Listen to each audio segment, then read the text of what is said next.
Very good morning all.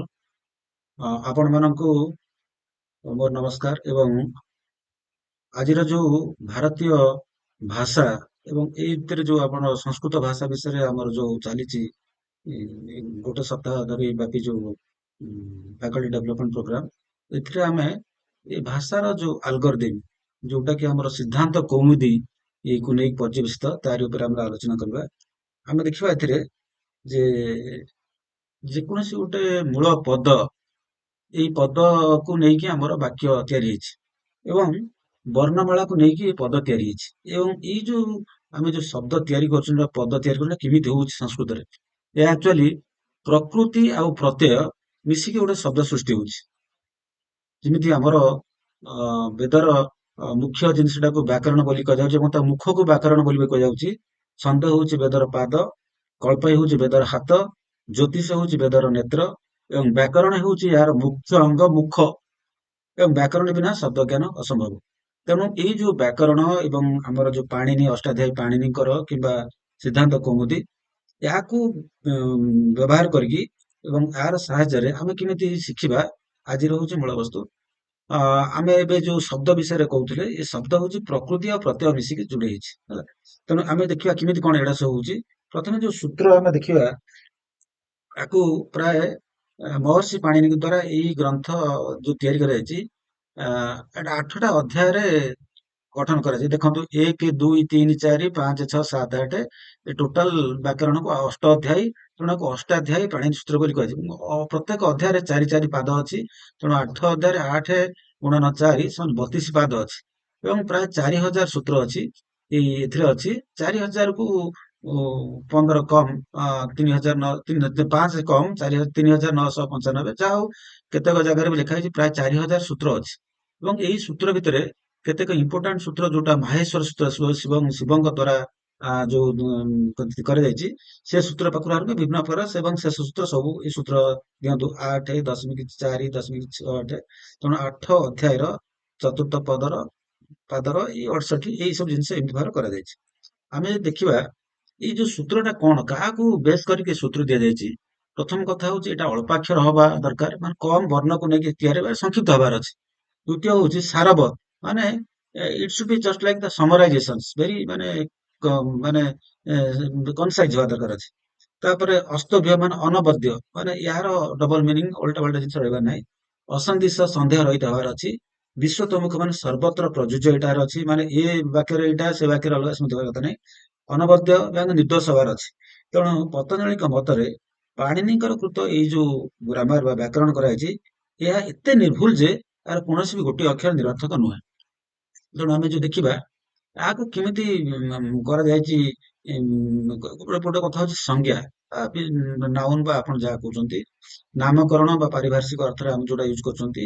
ଆଉ ଗୋଟେ ହଉଛି ପରିଭାଷା, ଦ୍ୱିତୀୟ ହଉଛି ବିଧି, ତୃତୀୟ ଚତୁର୍ଥ ହଉଛି ନିୟମ, ପଞ୍ଚମ ହଉଛି ଅତିଦେଶ ଏବଂ ଅଧିକାର। ଏଇଗୁଡିକ ଏଇ ଯୋଉ ସୂତ୍ର ଗୁଡିକର ଏଇ ହଉଛି ଗୋଟେ ଗୋଟେ ଜିନିଷ ଆମେ ବ୍ୟବହାର କରିକି ସବୁ ତିଆରି କରିବା। ଦେଖିବା ଯେ ଏଇ ଯୋଉ ଆମେ ଏବେ ଯୋଉ ସଂସ୍କୃତ ବ୍ୟାକରଣ ପଢୁଛନ୍ତି, ଆର ଫାଉଣ୍ଡେସନ ପାଣିନିଙ୍କର ଯୋଉ ଅଷ୍ଟାଧ୍ୟାୟୀ ସୂତ୍ର, ଏଟା ହଉଛି ମୂଳ ସୂତ୍ର। ଇଏ ଦେଖିବେ ଆପଣ ଫାଉଣ୍ଡେସନ ଯୋଉ ଅଛି, ତାପରକୁ କାତ୍ୟାୟନ ଏବଂ ଯୋଉ ଏଟା ବାର୍ତ୍ତିକ ମାନେ ତାର ବିଶ୍ଳେଷଣ କରାଯାଇଛି, ତାର ଟୀକା ଦିଆଯାଇଛି, ତାକୁ ସଂଶୋଧନ କରାଯାଇଛି ଏବଂ ପରିବର୍ତ୍ତନ କରାଯାଇଛି। କାରଣ ଏଇଟା ତ କୋର, ଯୋଉଟା କି ଆପଣଙ୍କର ଖାଲି କେତେ ଗୁଡେ ସୂତ୍ର ସାଂସ୍କୃତିକ ସୂତ୍ର ହିସାବରେ ଦେଇଛି, ଆକୁ ଅତି ମାନେ ଅଧ୍ୟୟନ ବା ଅତି ଜ୍ଞାନୀ ବ୍ୟକ୍ତି ନହେଲେ ଏମାନେ ବୁଝିବା କଷ୍ଟ। ତେଣୁ ସେଗୁଡାକ ବିଷୟରେ ଟୀକା ଏବଂ ଭାଷାନ୍ତର କରିକି ସବୁ କରାଯାଇଛି। ତାପରେ ପତଞ୍ଜଳିଙ୍କର ଯୋଉ ମହାଭାଷ୍ୟ, ଏହା ବିସ୍ତୃତ ଭାବରେ ବ୍ୟାଖ୍ୟା କରାଯାଇଛି। ତେଣୁ ଶିବଙ୍କର ଯୋଉ 14ଟା ଶ୍ଲୋକରେ ସମସ୍ତ ପଳେଇ ଆସିଛି, କିନ୍ତୁ ସେ ଶ୍ଲୋକରୁ ବୁଝିକି ଆମେ କରିବା ସହଜ ହବ ନାହିଁ। ତେଣୁ ତା ପାଇଁ ଆମକୁ କେତେ ଗୁଡେ କୋର୍ସ ଷ୍ଟ୍ରକ୍ଚର ଦରକାର, ଡିଟେଲ୍ସ କଣ କଣ ପଢିବା, କଣ କଣ କରିବା, ଏସବୁ ଜିନିଷ ପତଞ୍ଜଳିଙ୍କ ମହାଭାଷ୍ୟରେ ସମ୍ପୂର୍ଣ୍ଣ ବିସ୍ତୃତ ଭାବରେ ବ୍ୟାଖ୍ୟା କରାଯାଇଛି। ଏବଂ ଯୋଉ ଆମେ ଏବେ ଯୋଉ ଲାଟେଷ୍ଟ ଯୋଉ ଆମେ ଅତ୍ୟାଧୁନିକ ଯୋଉଟା କରୁଛନ୍ତି, ଯୋଉ ସିଦ୍ଧାନ୍ତ କୌମୁଦୀ, ତେଣୁ ଏହାକୁ ଆର ଯୋଉ କୋର୍ସ ଷ୍ଟ୍ରକ୍ଚର ଆମେ ଦେଖିବା, ଏହାକୁ 14ଟି ପାଣିନିକ ସୂତ୍ର ଗୁଡିକ ପ୍ରକରଣରେ ବ୍ୟକ୍ତ କଲେ କଣ କଣ ଅଛି ଆମେ ଦେଖିବା। ପ୍ରଥମ ହଉଛି ସଂଜ୍ଞା, ଦ୍ୱିତୀୟରେ ହଉଛି ପରିଭାଷା, ତୃତୀୟରେ ହଉଛି ସନ୍ଧି, ସୁବନ୍ତ, ଅବ୍ୟୟ, ସ୍ତ୍ରୀ ପ୍ରତ୍ୟୟ, କାରକ, ସମାସ, ତଦ୍ଧିତି, ତିଙ୍ଗନ୍ତ, କୃଦନ୍ତ, ଉଣାଦି, ବୈଦିକ ସ୍ୱର। ତେଣୁ 7, 7, 14 ଯୋଉ ସମ୍ପୂର୍ଣ୍ଣ ସିଦ୍ଧାନ୍ତ କୌମୁଦୀ, ଏ 14ଟା ସୂତ୍ର ଗୁଡିକକୁ ନେଇକି ସେ କରାଯାଇଛି। ଆମେ ପ୍ରଥମେ ଦେଖିବା ଯେ ଧାତୁ ମାନେ ଯୋଉ କ୍ରିୟା ଯୋଉଟା ଭର୍ବ ଯୋଉଟା ଇଂରାଜୀରେ ଭର୍ବ ବୋଲି କହୁଛନ୍ତି।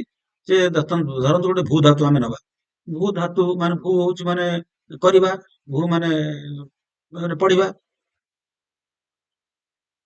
ଏଠି ସରି ପଠ ଧାତୁ ନିଆଯାଇଛି। ଭୂ ଧାତୁ ନା ପଠ ଧାତୁ ନିଆଯାଇଛି। ଏଇ ଭୂ ଆଦି କ୍ରିୟାବାଚନ ଭିତରୁ ଏଇଟା ନିଆଯାଇଛି ପଠ ଧାତୁ। ପଠ ଧାତୁରେ ପଠତି ମାନେ ପଢୁଛି ପିଲା। ପଠି ସେଠି ଆଗକୁ ପଢିବ, ଅପଠ ତ ପଢିଥିଲା। ତେଣୁ ଏହାର ବିଭିନ୍ନ କାଳ ମାନେ ବର୍ତ୍ତମାନ, ଅତୀତ, ଭବିଷ୍ୟତ ଏସବୁ କାଳକୁ। ତେଣୁ କାତ୍ୟାୟନଙ୍କ ମତ ଅନୁସାରେ କ୍ରିୟାବାଚୀନ ଧାତୁ ତେଣୁ ଯୋଉ ଗୁଡାକ କ୍ରିୟା କାର୍ଯ୍ୟ କରିବା ପରେ ସମର୍ଥ ସେଇଆକୁ ଆମେ ଧାତୁ ବୋଲି କୁହନ୍ତି। ତେଣୁ ପାଣିନିଙ୍କ ଧାତୁରେ ପ୍ରାୟ 2000 ଧାତୁ ଉପଦିଷ୍ଟ ହୋଇଅଛି।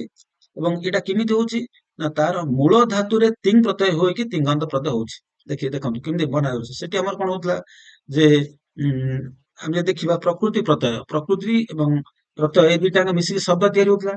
ତେଣୁ ଏଇଠି ଯୋଉ ଆମର ତିଙ୍ଗନ୍ତ ପଦ ଯୋଉଟା ହଉଛି ମୂଳ ଧାତୁରେ ତିଙ୍ଗ ପ୍ରତ୍ୟୟ ହେଇକି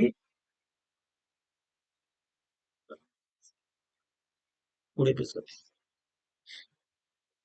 ତେଣୁ ଆମେ ଦେଖିବା ସବୁ ଆସ୍ତେ ଆସ୍ତେ ଦେଖିବା। ଏବଂ କ୍ରିୟାର ଦୁଇଟି ଦିଗ ବା ଦୁଇଟି ପଥ ଅଛି। ପ୍ରକୃତରେ ତିନୋଟି ଅଛି। ଗୋଟେ ହଉଛି ପରସ୍ମେୟ ପଦ, ଗୋଟେ ହଉଛି ଆତ୍ମନି ପଦ, ଆଉ ଗୋଟେ ହଉଛି ଉଭୟ ପଦ। ଫର ଏକ୍ସାମ୍ପଲ ଆମର ଉଦାହରଣ ଦବା ଧରନ୍ତୁ ପାଚକ ଅନ୍ନଂ ପଠତି। ପଚତି ପଠତୁ ନା ଏଟା ପଚତି। ପାଚକ ଅନ୍ନଂ ପଚତି ମାନେ ପାଚକ ମାନେ ରୋଷେଇଆ। ରୋଷେଇଆ ଖାଇବା ମାନେ ଖାଦ୍ୟ ତିଆରି କରୁଛି। ଏକା ପାଇଁ ତିଆରି କରୁଛି, ଅନ୍ୟମାନଙ୍କ ପାଇଁ ତିଆରି କରୁଛି। ରୋଷେଇଆ କଣ ତିଆରି କରୁଛି ନିଜେ ଖାଇବା ପାଇଁ। ତେଣୁ ଏଇଠି କଣ ହେଇଛି ଦେଖନ୍ତୁ ଏଇଠି ପାଚକ ରୋଷେଇଆ ଅନ୍ନଂ ପଚତି ଏଇଟା ଅନ୍ୟମାନଙ୍କ ପାଇଁ। କିନ୍ତୁ ଧର ମାତାର ଅନ୍ନଂ ପଚତି ପଚତି ପଚତ ପଚନ୍ତି ହଉଛି। ତେଣୁ ମା ଯେତେବେଳେ ଖାଇବା ତିଆରି କରୁଛନ୍ତି ମା କେବଳ ପର ପାଇଁ ତିଆରି କରୁଛନ୍ତି, ନିଜ ପାଇଁ ମଧ୍ୟ କରୁଛନ୍ତି ଏବଂ ପର ପାଇଁ ମଧ୍ୟ କରୁଛନ୍ତି। ଏଇଟା ହଉଛି ଆତ୍ମନେପଦ ହେଲା, ନିଜ ପାଇଁ। ନିଜ ପାଇଁ ଏବଂ ସରି ଏଇଟା ହଉଛି ଉଭୟ ପଦ ମାତା ଅନ୍ନଂ ପଚତି ଯୋଉଟା ଅଛି ଉଭୟ ପଦ। କିନ୍ତୁ ସେବକ ସେବତେ ସେବକ ଯୋଉ ସେବକ କରୁଛି ତା ପାଇଁ ସେ ଅର୍ଥ ପାଉଛି, ପଇସା ପାଉଛି।